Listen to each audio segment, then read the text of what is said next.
नमस्कार दर्शकों। आज के एपिसोड में हम महाभारत के युद्ध के दूसरे दिन की गाथा को उजागर करेंगे।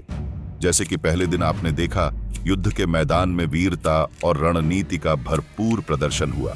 दूसरे दिन हम देखेंगे कि कैसे पांडव और कौरव दोनों ही पक्षों ने अपनी रणनीतियों में बदलाव किया और युद्ध को एक नई दिशा दी। हम आपको ले चलेंगे उन महत्वपूर्ण लड़ाइयों की ओर जहां महान योद्धाओं ने अपनी शक्ति और साहस का प्रदर्शन किया। इस एपिसोड में आपको युद्ध के नायकों के पराक्रम की कहानियां, रणनीतिक मोड़ और युद्ध के परिणाम के विश्लेषण के साथ साथ उन घटनाओं की गहराई में ले जाने का प्रयास करेंगे जिन्होंने इस महाकाव्य युद्ध का रुख मोड़ दिया। तो बने रहिए हमारे साथ और जानिए महाभारत के दूसरे दिन की अद्भुत गाथा। पांडव भाइयों अभिमन्यु, धृष्टद्युम्न, द्रोणाचार्य, भीष्म, दुर्योधन और बाकी योद्धाओं के बारे में तो हम पहले एपिसोड में विचार कर चुके हैं। आइए जानते हैं इनके अतिरिक्त कुछ और अन्य योद्धाओं के बारे में जिन्होंने दूसरे दिन के युद्ध में महत्वपूर्ण भूमिका निभाई। प्रस्तुत हैं अश्वत्थामा, महान गुरु द्रोणाचार्य के पुत्र और महाभारत के अद्वितीय योद्धा। अश्वत्थामा न केवल अपनी शौर्यता और युद्ध कौशल के लिए जाने जाते हैं, बल्कि उनकी असाधारण बुद्धिमत्ता और नीति निपुणता भी कौरवों की सेना के लिए अत्यंत महत्वपूर्ण रही है। महाभारत युद्ध के दूसरे दिन वे अपने पिता के साथ मिलकर कौरव सेना की रणनीति में केंद्रीय भूमिका निभा रहे थे, जिससे उनके वीरता और कौशल का परिचय मिलता है।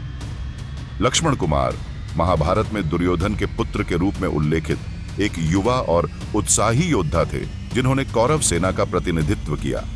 उनकी प्रारंभिक शिक्षा और प्रशिक्षण हस्तिनापुर में हुआ, जहां उन्होंने विद्वानों और योद्धाओं से धनुर्विद्या, गदा युद्ध और अन्य सैन्य कलाएं सीखी। लक्ष्मण कुमार को उनके आक्रामक लड़ाई शैली और रणनीतिक समझ के लिए जाना जाता था।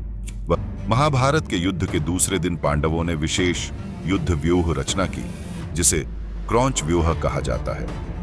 यह व्यूह एक पक्षी के आकार पर आधारित था, जो कि अपनी रणनीतिक स्थिति और आक्रमण की क्षमता के लिए जाना जाता है। इस व्यूह का नेतृत्व भीम और अर्जुन ने किया, जिन्होंने सेना के मध्य और अग्रभाग को संभाला। क्रौंच व्यूह की विशेषता यह थी कि यह शत्रु को भ्रमित करने और उस पर आकस्मिक आक्रमण करने में सक्षम था। इस व्यूह के दोनों पंख शत्रु को घेरने और उसके आक्रमण को विफल करने के लिए तैयार किए गए थे। इस व्यूह के माध्यम से पांडवों ने कौरव सेना को बड़ी चतुराई से परास्त करने का प्रयास किया। दूसरे दिन की इस रणनीति ने पांडवों को न केवल युद्ध में एक नई दिशा प्रदान की, बल्कि यह उनके युद्ध कौशल और सैन्य चतुराई का भी परिचायक था। क्रौंच व्यूह की सफलता ने युद्ध के परिणाम को भी प्रभावित किया और पांडवों को आगामी युद्ध के लिए एक मजबूत आधार प्रदान किया। अब हम जानेंगे महाभारत युद्ध के दूसरे दिन की महत्वपूर्ण घटनाओं और युद्धों के बारे में, जहां हर योद्धा की वीरता और रणनीति ने युद्ध के परिदृश्य को नया आयाम दिया।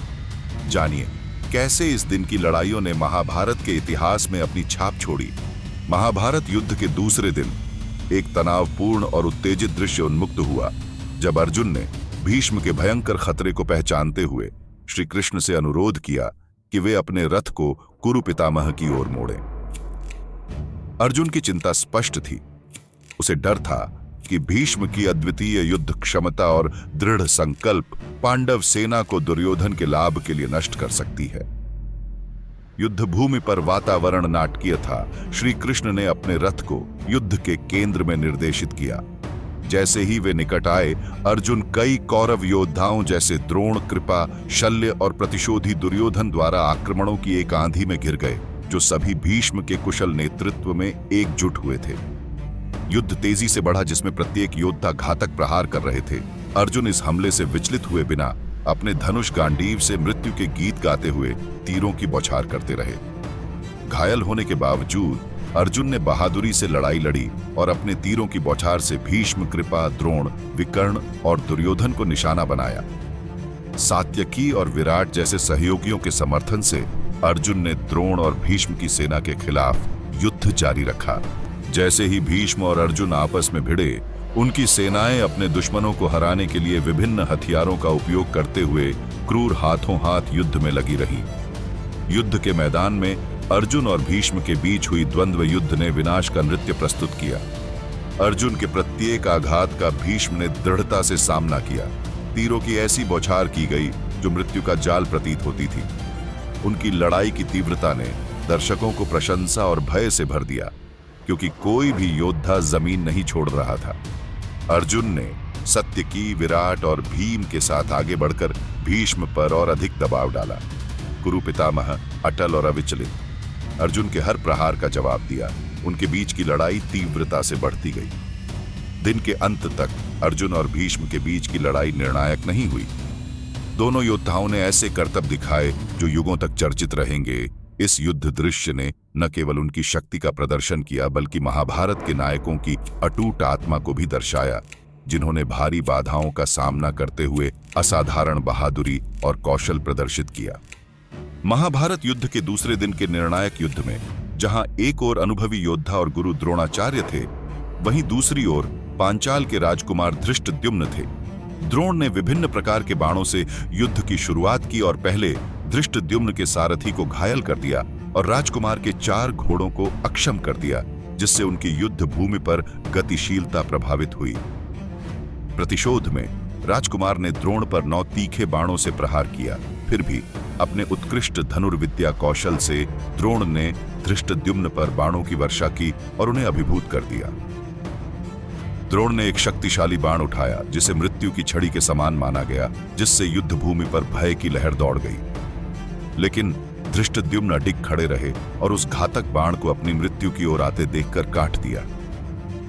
उन्होंने बाणों की वर्षा के साथ जवाब दिया, जिससे सभी सहयोगी और विरोधी प्रभावित हुए। उन्होंने द्रोण की ओर एक सुनहरे और लाजवर्द पत्थर से जड़ित भाला फेंका, लेकिन द्रोण ने उसे 3 टुकड़ों में काट दिया। इसके बाद भी धृष्टद्युम्न ने अधिक ऊर्जा के साथ अपना हमला जारी रखा और द्रोण ने इसके जवाब में उनके धनुष को काट दिया। रथ विहीन और पैदल धृष्टद्युम्न ने द्रोण पर मृत्यु प्रहार करने के लिए एक गदा उठाई, लेकिन द्रोण ने उसे भी काट दिया।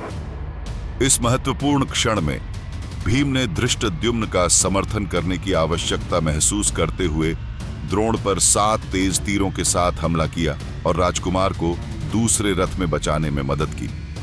इस क्रिया ने राजा दुर्योधन का ध्यान खींचा, जिन्होंने कलिंगा बलों को द्रोण की रक्षा के लिए बुलाया, जिससे युद्ध का ध्यान विराट और द्रुपद जैसे अन्य पांडव योद्धाओं के साथ द्रोण की लड़ाई की ओर मोड़ दिया गया।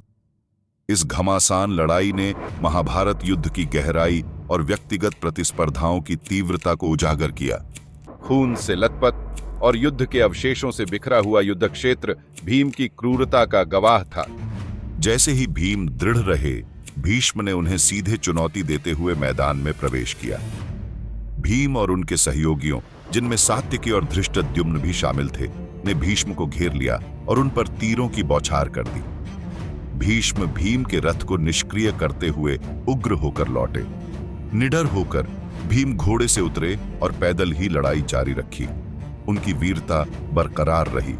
धृष्टद्युम्न ने भीम की सुरक्षा सुनिश्चित करते हुए तेजी से उसे बचा लिया। भीम का संकल्प तीव्र हो गया। सात्यकी ने भीष्म के सारथी को मारकर उनकी प्रगति को बाधित कर दिया, जिससे भीष्म को पीछे हटने के लिए मजबूर होना पड़ा।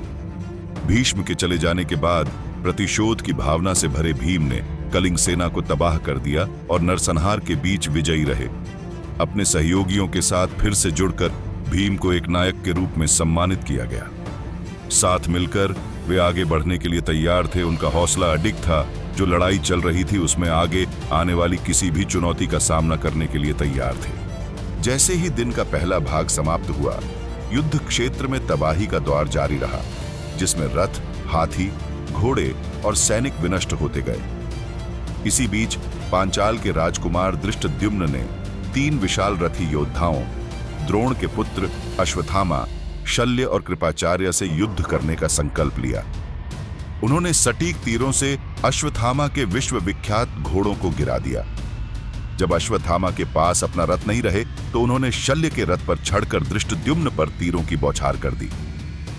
इस घटनाक्रम को देखकर अभिमन्यु ने तत्काल प्रतिक्रिया देते हुए अपने तेज तीरों से शल्य को 25, कृपाचार्य को 9 और अश्वत्थामा को 8 तीर से घायल कर दिया।